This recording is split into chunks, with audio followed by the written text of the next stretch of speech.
Hello, Innovator. Welcome now to Thursday. Well, sunny and childlike again today. The moon continues in Gemini, putting emotional focus on your celebrity potential, the part of you that expresses its soul in the purest form. I call it the inner child. Our inner child is pure, knows exactly who we want to be and what we want to do. So emotionally, you're lit up in that regard, and I think it'll be a great transit as long as someone doesn't try to take candy away from the baby. That's the only time people tend to throw temper tantrums during this transit.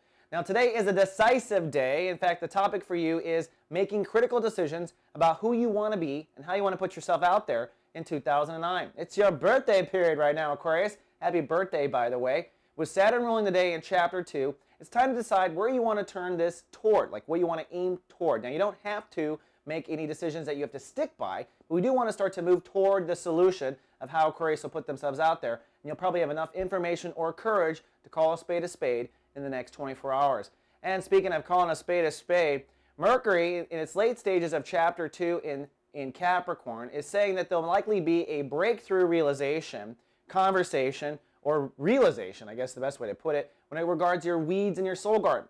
So Mercury actually creeped back into Capricorn in its retrograde. It's now starting to make up time for where it lost in the retrograde. It was all about re-examining some of your issues that go back to childhood and past lives. So I'm guessing that in the next 24 or so, you're going to have kind of one of those, oh my gosh, I get it, by golly, I get it, kind of conversations, or just private realizations. Lastly, I just want to point out Mars is technically offline for the next 24 hours, so don't feel like if you can't get off the couch, it's not so much you, it's Mars. The action energy is offline. But tomorrow, when we do tomorrow's Soul Horoscope, we'll talk about how you're going to have Mars in your sign for nearly a month, which means you're going to be supercharged. It's like having 20 cups of coffee for 30 days. All right, Aqua, that's all I have for Thursday. I'll see you tomorrow with your weekend forecast. Live, love, be. So